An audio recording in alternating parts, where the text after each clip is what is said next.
소주자에 대한, 보잘것없음에 대한, 쓰잘데없음에 대한, 세상에 힘이 약한 것에 대한 그 사랑과 배려의 마음이 깃든 그런 순수한 동심의 세계를 드러낸 것이 바로 가네코 미스즈의 동시다. 싫어하는 인생공부 송희복의 서정시 비평. 안녕하십니까, 송희복입니다. 오늘은 일본의 국민적인 동시인 가네코 미스즈의 나와 작은 새와 박물가를 공부하겠습니다. 그러면 먼저 이 시를 들어보시겠습니다. 나와 작은 새와 방울과 가네코 미스즈. 내가 두 손을 활짝 펼쳐도 하늘을 조금도 날 수 없지만 날아가는 작은 새는 나처럼 땅 위를 빠르게 달릴 수 없어. 내가 몸을 흔들어도 고운 소리 낼 수 없지만 저 울리는 방울은 나처럼 많은 노래를 알 수 없어. 방울과 작은 새와 그리고 나 모두 달라서 모두가 좋아. 어떻게 느꼈었습니까? 잘 들어보셨습니까? 가네코 미스즈는 1903년에 태어나서 1930년 젊은 나이로 자살했습니다. 한때는 좀 이름이 전국적으로 알려졌습니다만 젊은 나이에 죽는 바람에 문학 작품이 온전히 묻혔습니다. 그리고 50년 지나서 다시 재조명이 되어서 이제는 국민적인 동시인, 일본에서는 동시인이라고 하지 않고 동요시인이라고 합니다. 동요시인이 되었다. 고향은 어디냐? 우리 한반도에서 가장 가까운 지역, 대마도는 섬이니까 대마도 빼고 가장 가까운 지역인 야마구치현입니다. 이쪽 지역은 참 척박한 곳입니다. 동쪽, 남쪽, 서쪽 삼면이 산으로 둘러싸여 있어요. 외부와 소통이 안 될 만큼 아주 산으로 둘러싸여 있고 딱 한 군데 바다가 트인 곳이 북서쪽입니다.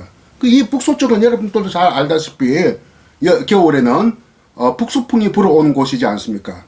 한반도 그 너머 시베리아에서 발현된 북서풍이 들어와서 겨울에는 바람달라를 얻고 아주 거친 바람이 부는 곳이고 참 그야말로 산들과 바다로 둘러싸인 외딴 곳인데 이 시를 보면 나와 작은 새와 방울과를 보면요, 내가 두 손을 활짝 펼쳐도 하늘 조금도 날 수 없지만 우리 인간은 어떻게 날습니까? 날개가 없는데 날 수 있습니까? 날개가 없는데 날아가는 작은 새는 나처럼 땅 위를 빠르게 달릴 수 없어.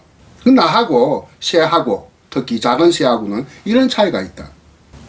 내가 몸을 흔들어도 아무리 이런 몸을 흔들어도 이렇게 춤추듯이 몸을 흔들어도 고운 소리를 낼 수 없지만 저 울리는 방울은 나처럼 많은 노래를 알 수 없어.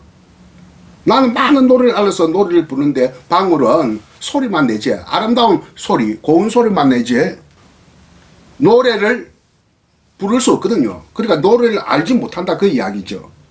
방울과 작은 새와 그리고 나 모두 달라서 모두가 좋아. 세 연으로 구성된 이 시 중에서 마지막 행 모두 달라서 모두가 좋아.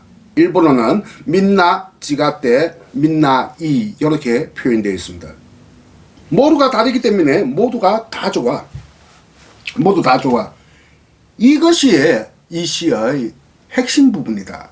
주제행이다. 어떻습니까? 1920년대 작품 같으면 거의 100년 된 작품 아닙니까? 지금은 2020년대니까요. 그 100년 전에 어떤 사고를 가지고 있었다, 시인은? 다 문화적인 사고를 가지고 있었다 하는 점에 놀라움을 금치 못하는 그러한 사고를 가졌다. 그러한 어떤 웅숭 깊은 생각을 가진 시인이었다 하는 것을 알 수가 있겠습니다. 1920년대 같으면 지금부터 거의 100년 전이다. 왜? 지금은 2020년대 아닙니까?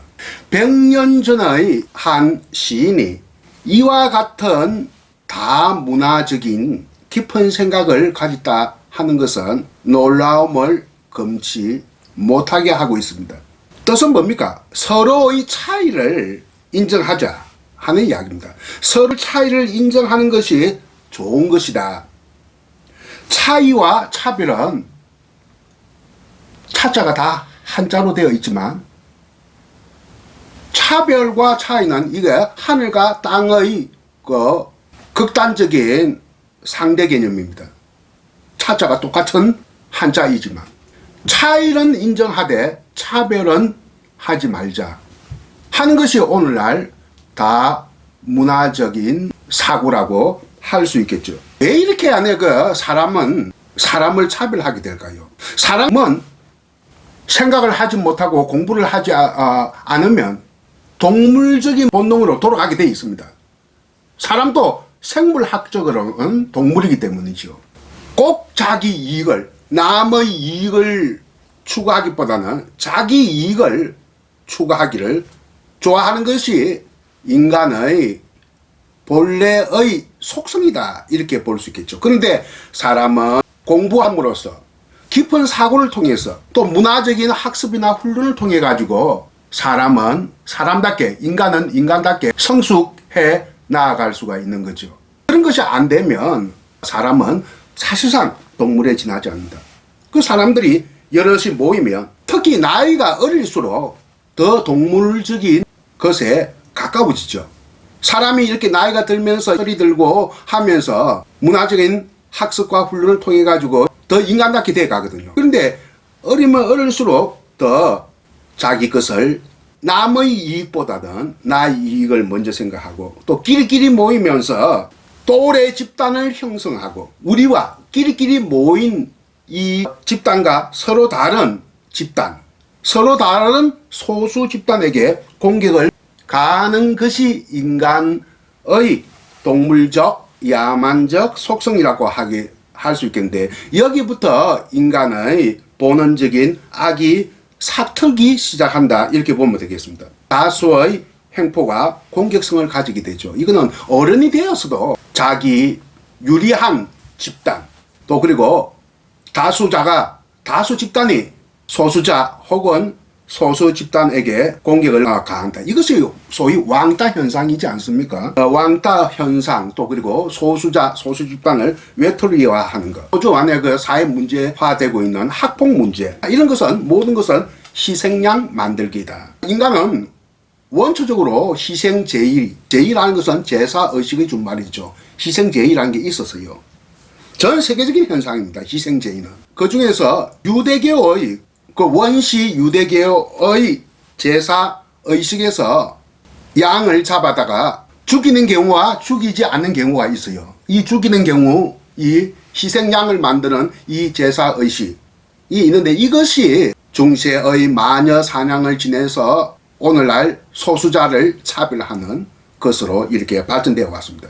중세의 마녀 사냥이니 현대사회의 메카시즘이니 오늘날 문제시되고 있는 인종 간의 정오 내지는 혐오 범죄니 하는 것들이 원시 유대교 그 희생양 제사 의식에서부터 비롯되었던 것이다. 이렇게 이야기할 수 있겠습니다. 코로나 사태 이후 백인들의 유색 인종에 대한 정오적인 폭력 사태가 빈발하고 있습니다.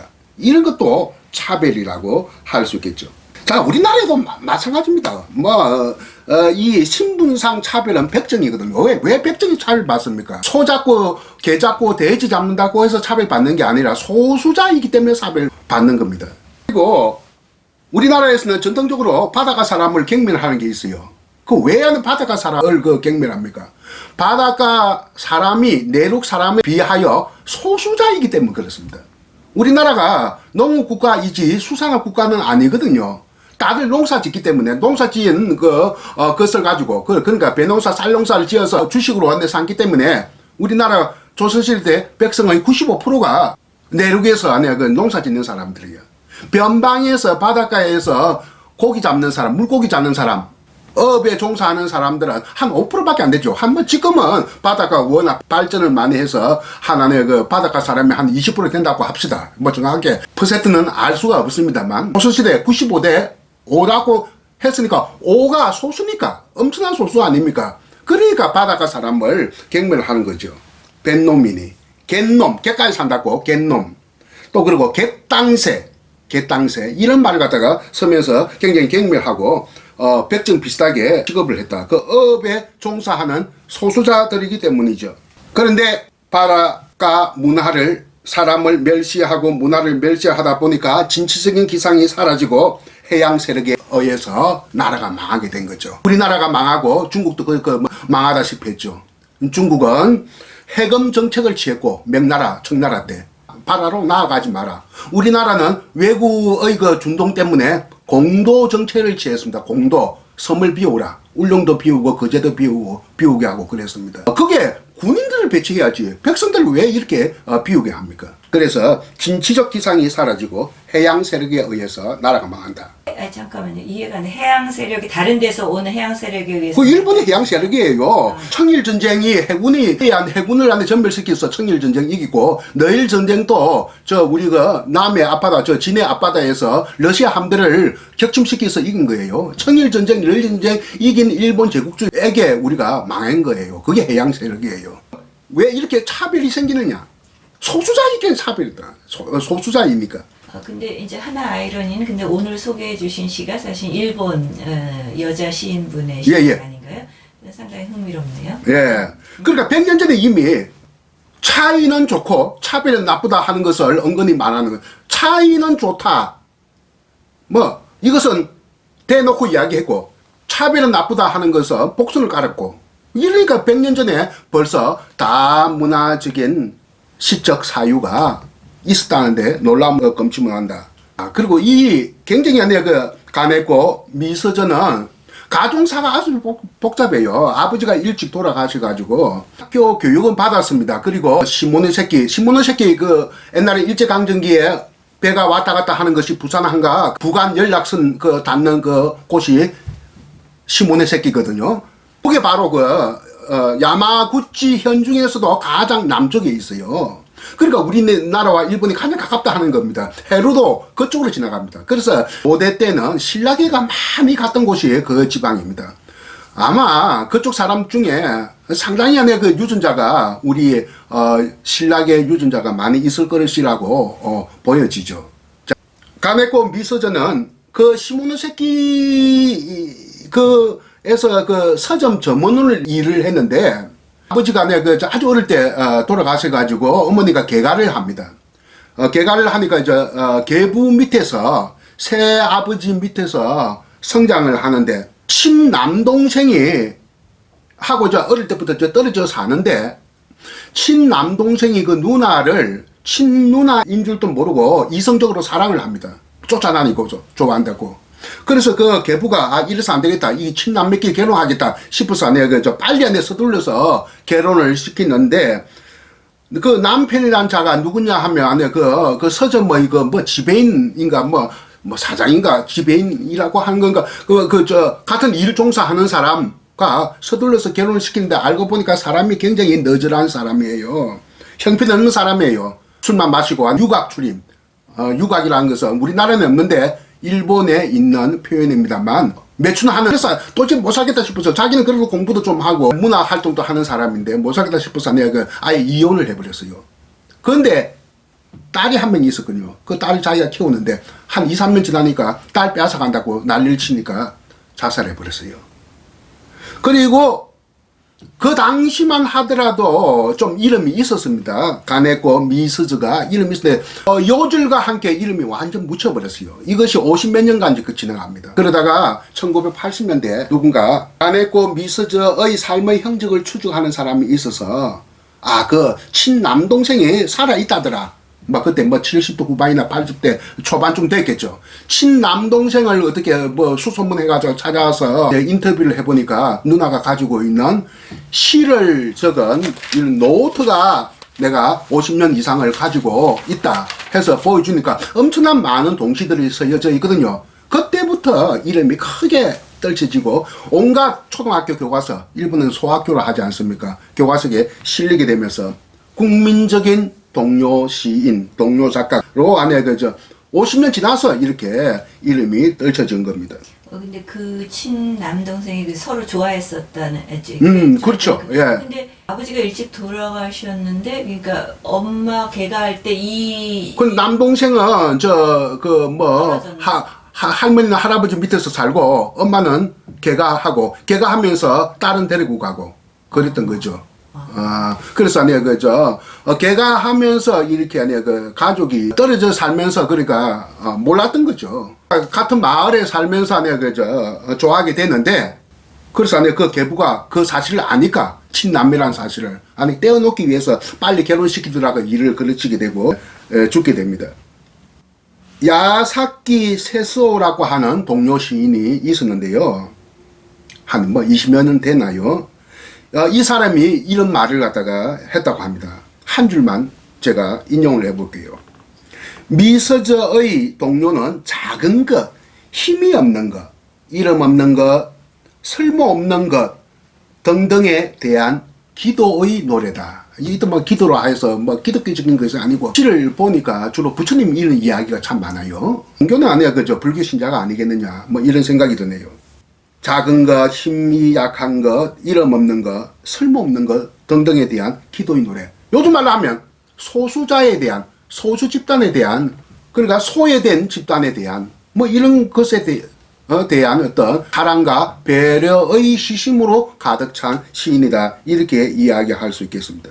풍어라고 하는 유명한 또 시가 있는데요. 풍어, 우리나라에서 바닷가 물고기 많이 잡히면 풍어라고 하지 않습니까? 일본에도 풍어란 말이 있어요. 근데 실제는 풍어란 말은 잘 쓰지 않습니다. 또 좋을 호자, 호란 말도 있는데 그거 역시 잘 쓰지 않어요.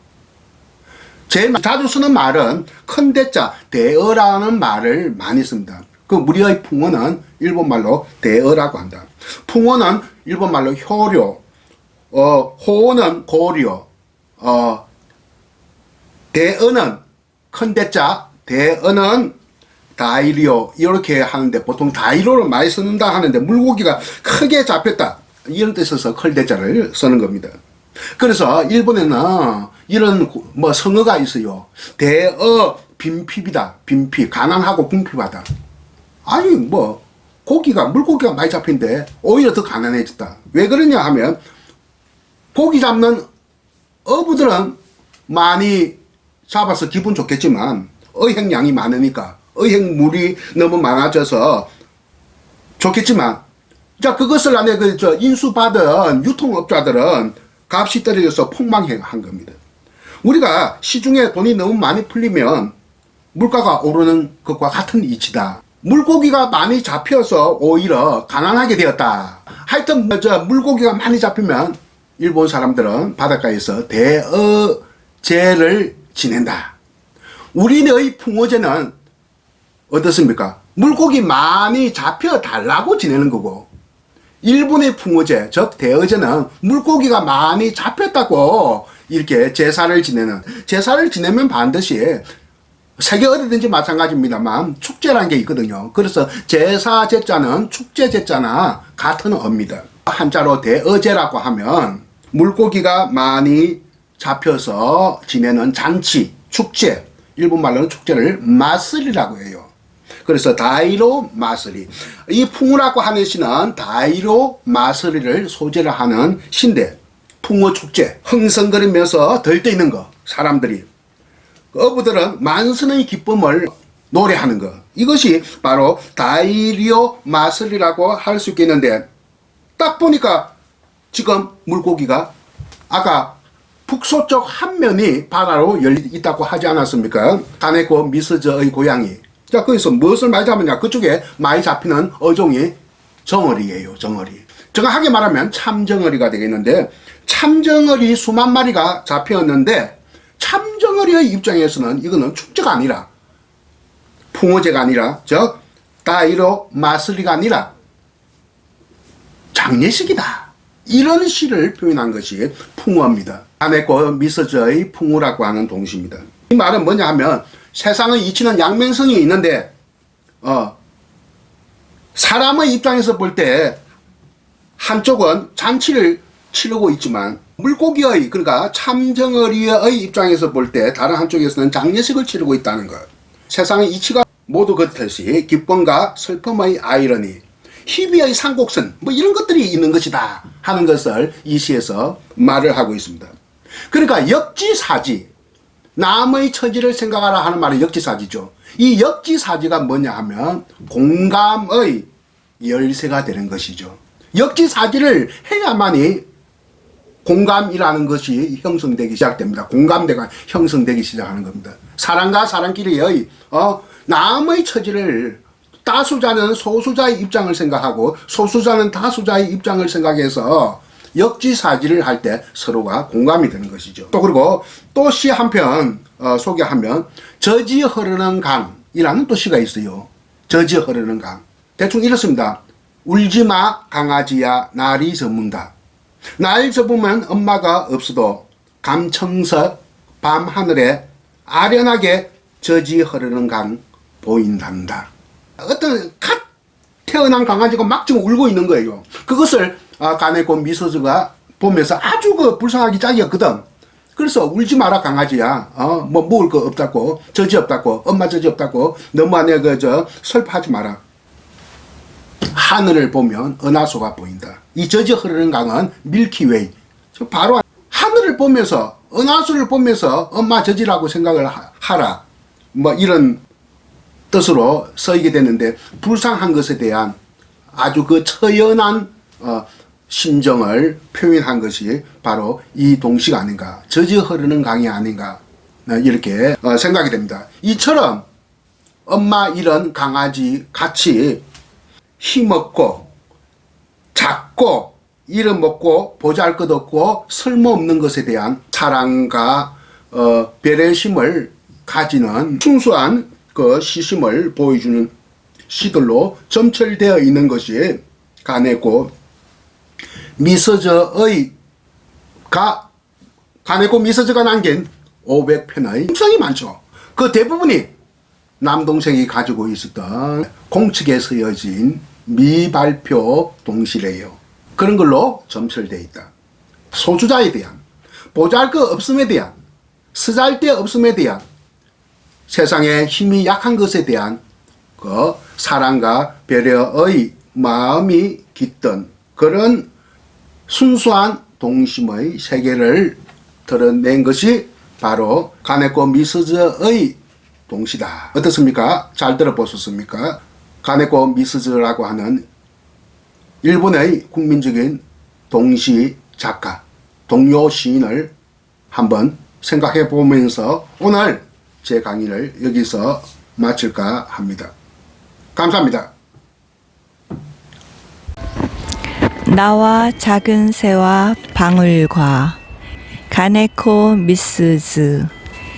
내가 두 손을 활짝 펼쳐도 하늘을 조금도 날 수 없지만 날아가는 작은 새는 나처럼 땅 위를 빠르게 달릴 수 없어.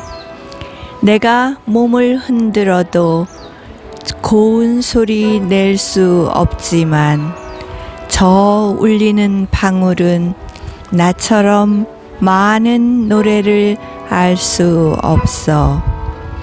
방울과 작은 새와 그리고 나 모두 달라서 모두가 좋아.